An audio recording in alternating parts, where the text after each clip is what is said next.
living in uncertainty is probably the best place that you can be at. But when we attach so many negative things to being in uncertainty, we end up getting in the worst spot while being in the best spot, which is that you're in a place of the unknown to create. Being that you can create and there's no telling what's going to happen next is the best time for you to be able to put it together that it's going to be positive. But we often deem that whenever things go bad or things go down the drain or things change drastically, whatever it is that gets us out of our comfort zone, that whatever it is that we're now going to experience is in some way or another not going to be beneficial or productive. But at the end of the day, it is something that sets you up to get in a spot where you can now change how life is and change how life functions. And the only way that you're going to do that is getting to a place where you don't know how it's going to happen. You just know it's going to happen. You don't know what other conditions are going to have to be met for it to happen, but you do know that it's going to happen. And having a level of certainty in anything that you do is what's going to let reality bend to you. Manifestation has so many different angles that people can take for what it is. But at the end of the day, when you take the energy you have and you focus it to a point, imaginarily, of course, but you're still doing it by focusing it and having enough intention to say that this is still going to exist. That is what we talk about, creating something from yourself and seeing it manifest into your world. The only way that you're going to see something come to fruition is by solidifying it in yourself that it's even real. And, you know, some people have those moments where things happen, they're like, nothing feels real. It doesn't feel real at all. I can't even believe this. And things can still happen even if you can't believe it. But there has to still be some type of underlying conviction around something happening so that you know that it's coming from you. In my personal experience, I've just noticed that whenever I have a lot of things going on and I'm trying to have my way of communicating with the universe, like you'll show me a sign, anything like that, I hit a really big reminder to myself that I have to let myself see the signs. I have to let myself see that it's real, that it's going to exist, that it does exist, that I'm not going to be in the same place. Because if you said, give me a sign, show me that it's going to work, you know, reassure me in some way, even if it's magical, mystical, and something else of the sort, you're going to lock in and hone in on paying attention to whatever it is. And for me, it's like when you see some of those undeniable things, it's like, that's it. Like I saw my signs today, and thinking they're going to come to you in some way or another is just like you know, it doesn't always have to be the best thing. Like maybe accidentally getting into a not comfortable situation and not necessarily, you know, getting into it, but somehow avoiding it. Like maybe that was the call.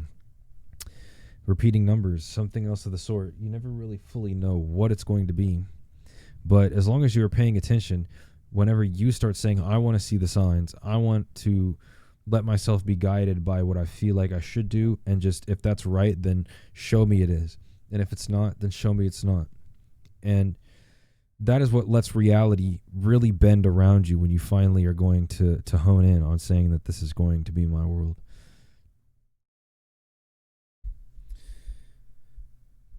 Because once you've seen the proof and you've gotten some type of proof, then you can run with the proof. You can actually say that this is my evidence. It seems like we always need evidence just so that we can actually believe something other than what we've always believed, even if it's being believed that you can be a different version of who you are and being a version of yourself that has gotten through it or has healed or has, you know, done whatever it is that you could think of. Getting through those barriers one way or another is still going to come.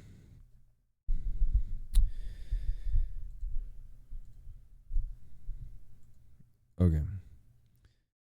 I need to take this out.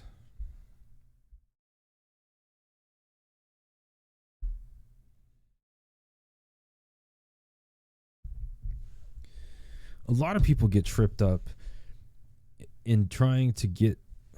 No, what am I saying?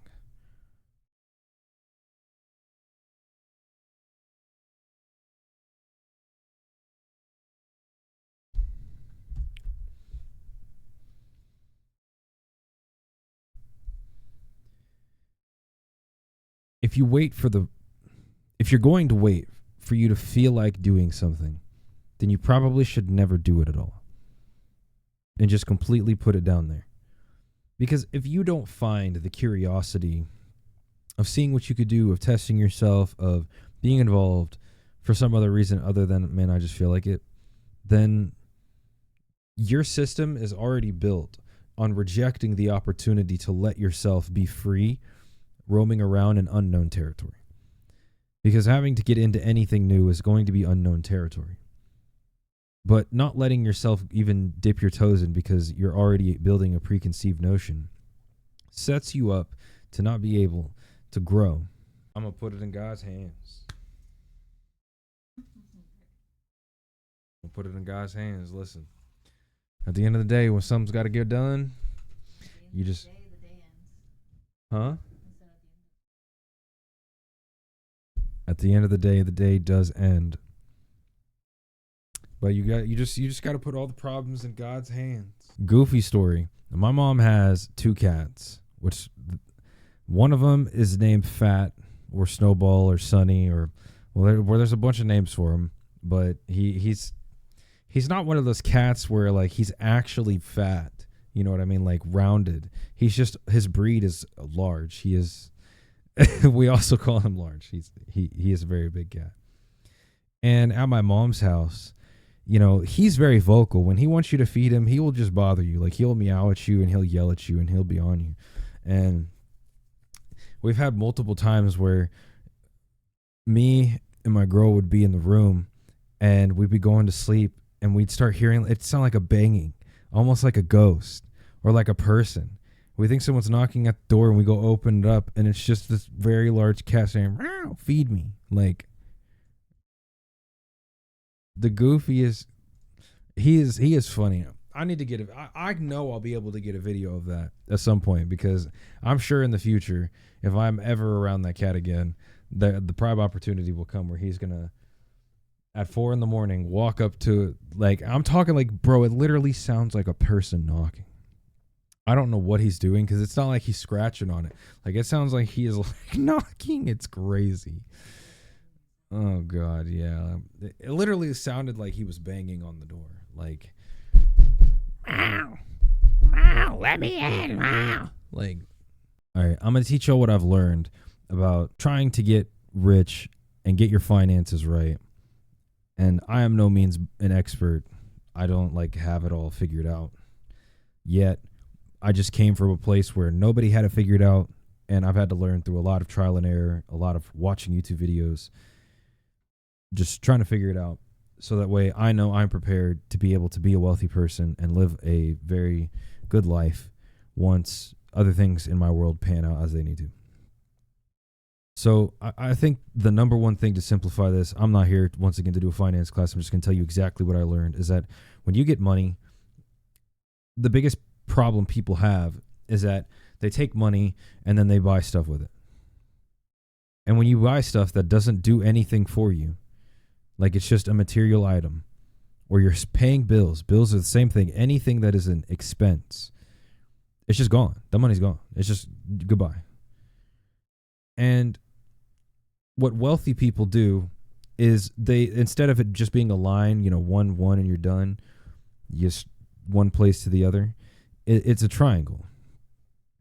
Because if you go from, I have money, I put my money into something, and that something gives me money from it, then that is where I start spending, where I have money to like throw away.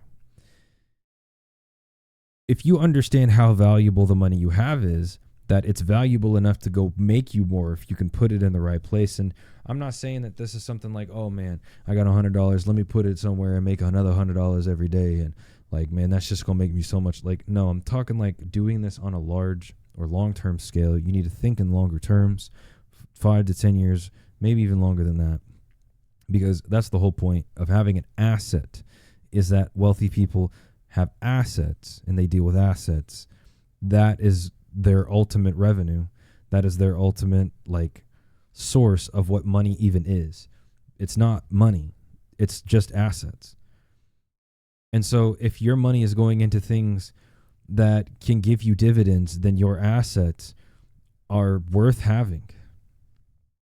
No matter how long you have to have them or how much you have to pile up. Like, if I was in the spot where it made sense for my brain to be able to go out and work a 9-to-5 job, the first thing I would probably do is I would just section off, minimizing my expenses as much as possible for as long as possible.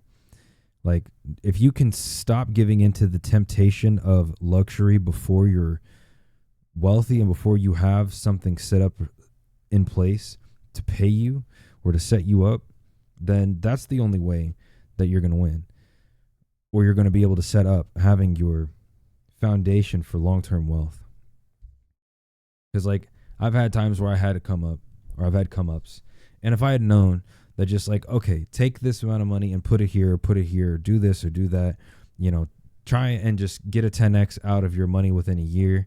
Like, just trying to change the frame of what I have into creating it more of an asset structure than a liability structure. Because what happened with a lot of what I had acquired last year in meme coins was spent all on bills. And just, I had enough where I could have went and got a real estate property and I could have flipped that around and then made some money on top and then put some money into the bills and then made more money. And like, I could have kept doing the system. But most people are not even taught that the system exists. And if you don't know the system exists, or that you need to have this triangle of money, then like you're not going to get it. And I think the way that the world is going as far as how wealth is understood is that if you don't figure that out, eventually it's going to be harder for you to get into certain places. Eventually, the average home will be worth $500,000 to $1 million. The real estate market is going to go to another place. The crypto market is going to go to another place. Like, because that's the whole point of how wealth works. That's what they are doing to remain wealthy, to keep their systems going, is playing that specific game. And so if you can figure out a way to put your money into your assets and find out what your plan is to minimize expenses, put money here, and then eventually that pays your bills or gives you a little bit extra on the top. That extra on the top is when you start finding other ways to build with it. I know there's other ways that you can go about this, like, getting a revocable trust and trying to go down that lane. And, I've done some research into it, but not enough to sit here and tell you that it's not something worth doing or that it is worth something doing. But you could definitely look into that. Like, I know there's different ways to change the frame of how money works as a whole. But even when you have that trust and you have all that stuff and the valuations, you're still ending up doing the same thing, which is creating something to be a holder of assets so that the valuation of that assets can be collateralized to then do all of the other inner work around the money. Getting the loan makes the money tax free, so you don't have to pay taxes. And it just builds from there. And I feel like right now I've reached a point where if someone dropped me 10, 20, 50 bands, 100 bands, it doesn't really matter how much I got. If I got any decent amount of money, I would know exactly what to do. And yeah, I probably have said that before. I said that a year ago. But the thing is that the more I've thought about that, even if I didn't have it right the first time, gives me a clearer understanding that when the opportunity arises, I will be ready, meaning that my body is already ready for an opportunity in the quantum field and I'm connecting myself to something inevitable. So, but there's other things in the middle. I'm not going to speak too much on my side of it in this part of it. But what's crazy about being a streamer early on is that, I'm literally sitting here looking at myself viewing my stream. Like, there's one viewer in here. And looking at that and just not being upset at all is probably the best way you can go about doing anything and trying to get results. Like, if I was sitting here worried about, man, I ain't got no one in the chat to talk to, like, man, I'm here to entertain of some degree. Like, I have to bring something to the table. And I don't mind talking personally. But I said this the other day. I thought it was funny. I made a TikTok of it. It's like the gift of having one viewer is that if you are the only one who believes in yourself, then it's inevitable that you're going to succeed, because that's really all you need. And even if no one else is there watching you do everything that you do and you put in a lot of work, you're still going to get something out of it at the end of the day, because you have you. And you are only going to be able to reap all of the benefits and rewards of putting in all the effort anyway. So I don't think it's a bad thing at all.